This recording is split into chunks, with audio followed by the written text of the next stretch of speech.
The Kingdom of Cambodia, one of the most populous countries in the world, is rebuilding from decades of civil war and the ravages of the genocide committed by the Khmer Rouge.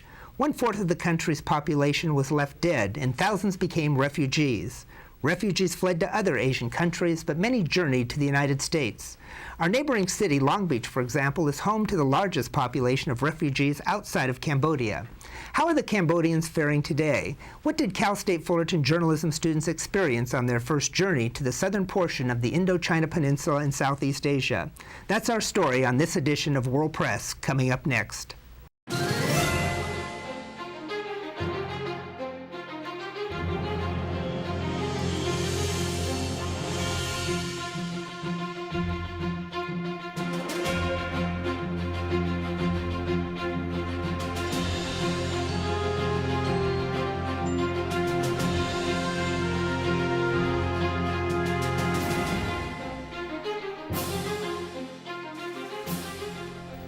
Refugees who made their way from Cambodia into America carried stories of the tragedies they experienced during the Khmer Rouge genocide. The Cambodian people are still reeling from this in healthcare and poverty.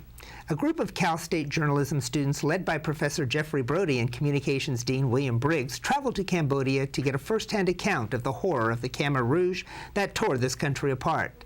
They not only saw amputees, victims of landmines, but assisted physicians who travel with the students to help babies suffering from malnutrition, among other things. One student was brought to tears when she was asked by one woman to take her child to America. Students experienced slums littered with garbage and overwhelmed by sewage, and families that slept next to an indoor pig pen. Professor Jeffrey Brody has been taking students to Southeast Asia as part of his specialized reporting course for years. He joins us now. Jeffrey, thank you for being here today. Pleasure. And give us some background of this course and where you have been in the past. Cambodia is new this year. And what do you think the impact has been on students? We traveled to Vietnam, and this is the first year we've gone to Cambodia. The impact is very profound. I mean, the students have an emotional, life-changing experience. The students love being there because they learn to operate as foreign correspondents. They also serve as part of a medical mission. They serve as a healthcare team. We had one student working directly with a dentist. He trained almost as a dental assistant. He could probably be a dental assistant in the United States, after this experience. But the most important thing is the students get out of their comfort zone in Orange County, and they're in the undeveloped world where they see firsthand what it's like to be a journalist on an overseas mission. For the past few years, you've been going to Vietnam. How did you pick Cambodia, and how did that come about? We had contacts with the Cambodian Health Professionals Association of America. We knew about the dire needs of Cambodia. Cambodia happened to be one of the most poorest countries I've ever seen in my travels, and I've been through Africa, South America, and Asia. So we thought Cambodia would be a wonderful opportunity for the students. The dean also wanted to visit Angkor Wat, which is a World Historical Site of an ancient Khmer civilization. And the students went to the killing fields? And yes, they experienced the killing fields. They were directly on the grounds where, hundreds of thousands of Cambodians were slaughtered. There was one memorial that is comprised of skulls, a tower of skulls. It left people in tears. Well, it seems like a wonderful experience, not only to give them the experience of being foreign correspondents, but also assisting the physicians that do go there and helping the people. And these are two students. Why don't you introduce them for us? This is Naran Altir, that's Carmina Landicho, and both of those students were directly involved in the class. And Carmina, she was involved with people who had lost their arms to some tragedies. And why don't you tell us a little bit about that? I got involved with amputees, Dr. Fellows, and it was kind of I fell into it. I was walking around in the clinic of Kokong, and there was a man, he looked lost. He didn't have his left arm, so I just came up to him and asked him if he needed help, and he was trying to look for the prosthetic ward, which is what they call it. He never knew that there was even a prosthetic ward there, but he brought his daughter over the day before and he found out that there was, so he had to travel 2 to 3 hours by boat and foot to come back to the clinic and get his prosthetic fitting. And yeah, that was one great experience. I also got to go back home with him to see his living conditions, to meet his family, and I just want to cry thinking about it right now. This was a rewarding experience for you. Definitely.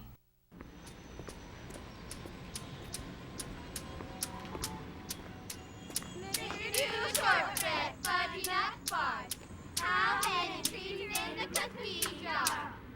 1, 2, 3, 4, 5, 6, 7. The smallest moments can have the biggest impact on a child's life. Go, Dad.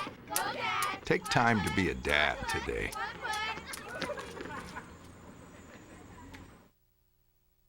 Professor Brody, we've talked a bit about some of the care that the doctors give and blood pressure, for instance. And the problem is that when the doctors leave, there's no refills of prescriptions, correct? That's really true. So that's why they often will do surgical procedures, because in surgery you get a quick result. But they also take care of, people who have acute conditions. And that we've seen, we had one boy who came in with his head was bashed in, and the doctors, sewed him up. The dentists do more than 1,000 fillings and pulling teeth and things like that, which is, a quick result. But for the chronically ill, it's very tough in an undeveloped country to get the medicine, they need to sustain themselves on a daily basis. In the pictures that I've seen there's lines around these clinics, people really in need of help. Thousands of people were coming. Were you able to serve all of them, or did you have to Yes, turn? we didn't turn anyone away. We were very good about that. People were patient. They waited in line. Often the heat was unbearable. It was over 90 degrees. The humidity was over 90%. But they came because they wanted to be treated by the doctors. And Nuran, what was your perception of this experience? Well, like I've been telling everyone, I feel like I've grown a lot on this experience, from this trip, because I've met so many amazing people who do amazing things, the way they communicate with the patients, with the doctors, with each other. I've learned a lot just by observing and by interacting with everyone. And this story that one of the students told about a mother coming to her and wanting her to take her baby to America, this has to be very heartfelt and tragic in some respects. How do you view the country of Cambodia, and what kind of future do you see for these people? Well,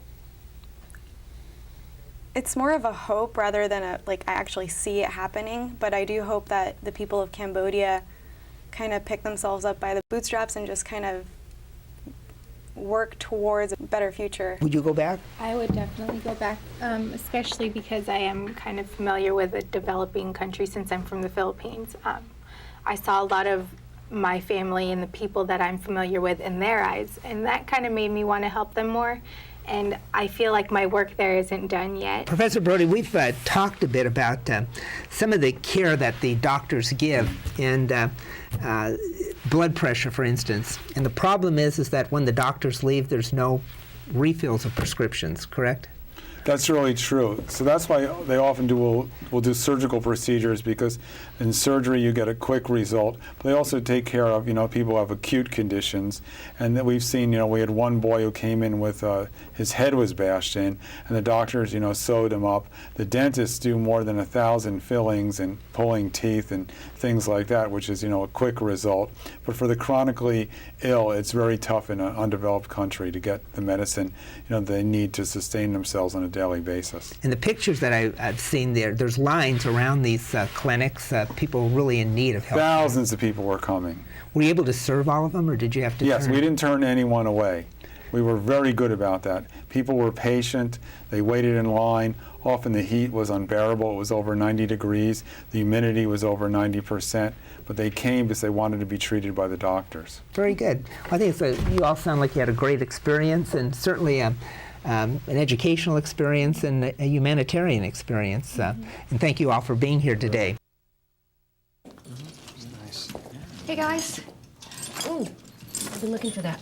Has legal seen this? Yeah.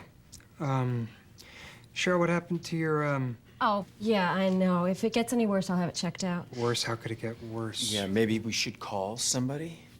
I'm fine. You wouldn't ignore this, so why ignore the signs of a stroke? At the first warning signs, call 911 immediately, because time lost is brain lost. Professor Brody, let's look at some of the reports from some of your students on healthcare in Cambodia. Healthcare is still scarce in this country. Students report from the mission on exactly how the living conditions are at this point. We begin with Karmina, who reports at the medical and dental mission in the rural part of Kokong, Cambodia. Peer into the land of Cambodia and you'll find picturesque views and rugged landscapes such as this. The conditions of the people that live here match the setting. In 1979, Cambodia hit the headlines as the horrors of the Khmer Rouge regime was revealed. But that was a generation ago. Today, the world has vastly forgotten Cambodia. But the Cambodian Health Professionals Association of America has not. You know, we have such a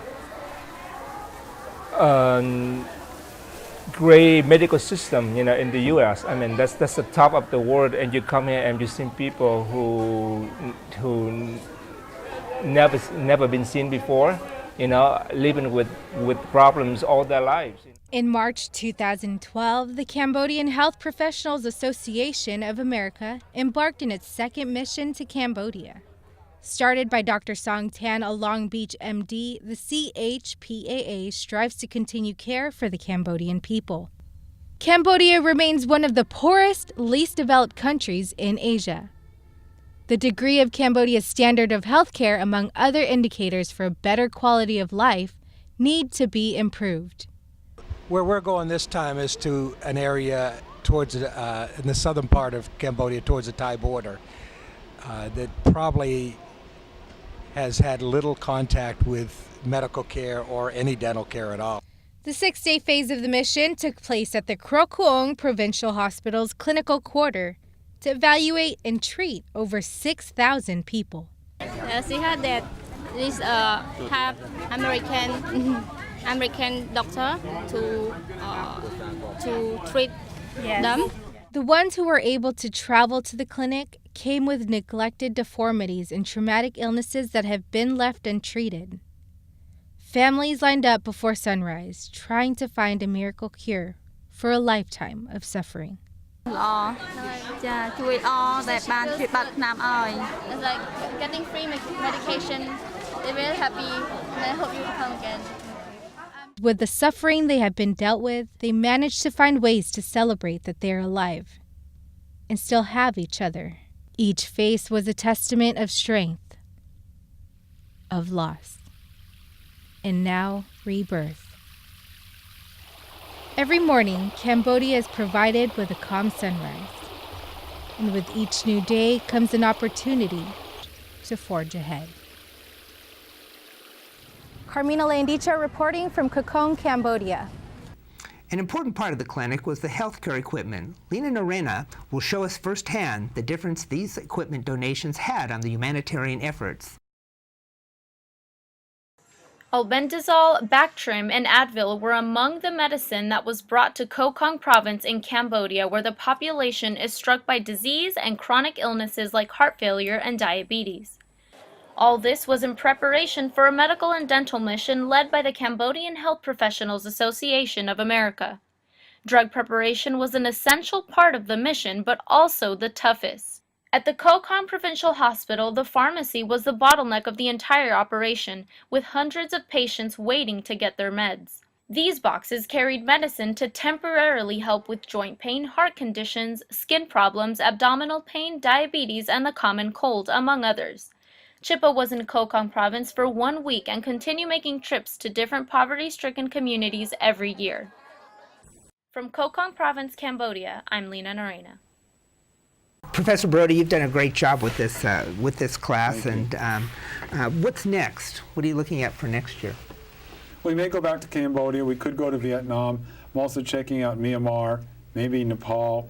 We're looking at different countries. I want to give the students a wide variety of experiences around the world. What basically we do is attach ourselves to a humanitarian mission. So if I find the right humanitarian mission in the right country, we'll be there. Do you use the same organization every year? The doctors? No, the organizations change. Very good.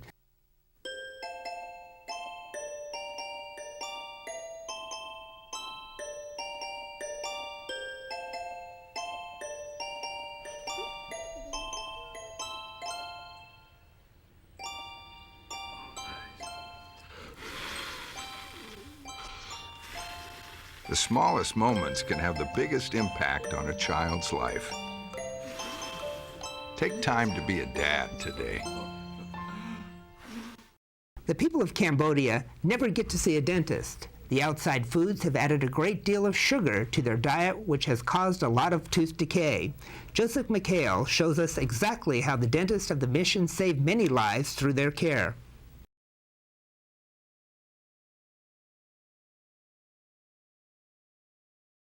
Like many of the Cambodian natives, Kim Chanda heard about the free medical and dental mission put on by the Cambodian Health Professionals Association of America through a radio broadcast that had aired for a few months. 1 year ago, the pain in her upper molar started. She noticed massive headaches and major jaw irritation. Today is a good day for Kim. She feels happy because he have to remove her teeth. Challenges such as malnutrition, poverty, and severe health problems tend to force dental care to the bottom of many Cambodians' priority lists. Their primary concern is the survival. For example, in a study of 50 people, only 5 have been to the dentist in the last year, 17 in the last 5 years, 15 in the last 10 years, and the last time 13 of them saw a dentist was over 15 years ago. None had ever flossed. Yeah, the reason I come here, I just want to come and help all these Cambodian children and the people here who have no access to basic dental care. And that was exactly what Chapa was able to accomplish during their stay at the Koh Kong Provincial Hospital. The dental clinic saw a total of 736 patients in the days it operated. After hundreds of teeth, it makes you get better at it. So why is oral care so poor in Cambodia? Because they don't brush the teeth. They're struggling for survival. We're not talking about teeth. Clean teeth is not that important. I wanted to see the long-term effects of not brushing or flossing, so I decided to get a hands-on learning experience while working alongside one of the dentists. As you can see, I'm here with Dr. Franklin Young, who has trusted me to be his dental assistant for the last few days. And what I've learned is that the Cambodian people here have very poor dental hygiene. And the problem is they don't have access to real dental care because they live in a lot of remote areas. So they're not informed about how to properly take care of their teeth, like brushing and flossing and having good diet, as well as having yearly checkups like we have in the United States. Now, what we're doing here is a lot of extractions as well as fillings to kind of protect them for the future of long-term effects like infections that can lead to really serious problems. So when will the next time these people see a dentist be? Will they have to wait until an organization like Chapa is able to go to Koh Kong? Or is a breakthrough in Cambodia's economy on the horizon? I hope, and that's my only hope, as the standard of living improves, I hope that they will be more concerned about, or more conscious about their dental care, their dental. From the Koh Kong province of Cambodia, Joseph McHale. Relief efforts of this mission went beyond the clinic. We have Karmina, who had the chance to get involved with the first prosthesis fittings in Cambodia.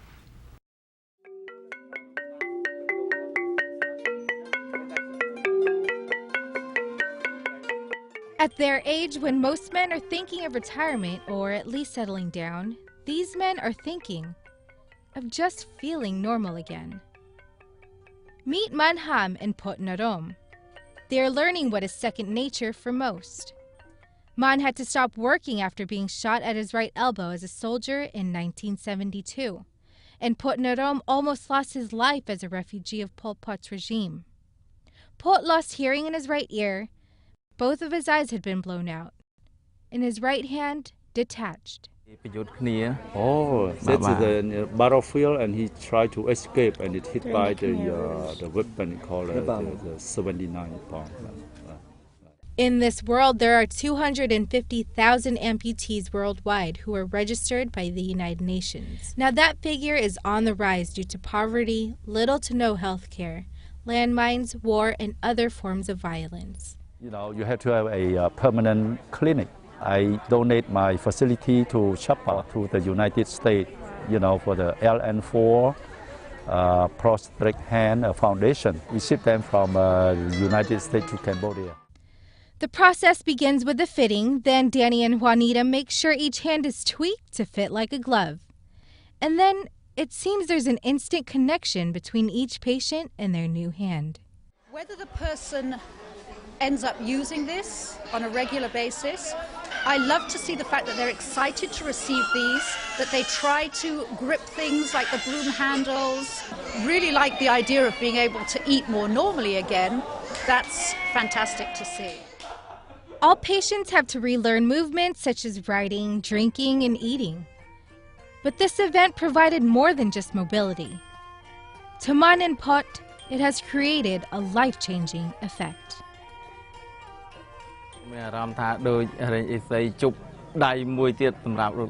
Oh, it's just like a magic, to get, to receive without the hands. It's like magic.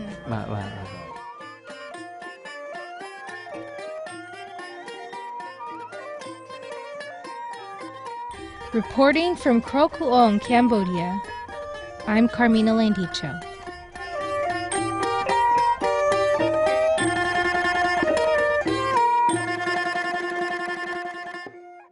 The stories today may be shocking, but they are real, and the students can be recognized for their efforts and professionalism. They work alongside some of the most dedicated physicians, dentists, nurses, and volunteers in the world. About a third of the students suffered mild ailments, but that didn't stop them from their reporting duties. They all agreed it was a life-changing experience. Certainly, they've earned the right to call themselves journalists. I'm Tony Fellow, and this has been World Press. Join us again when we explore another issue in global journalism.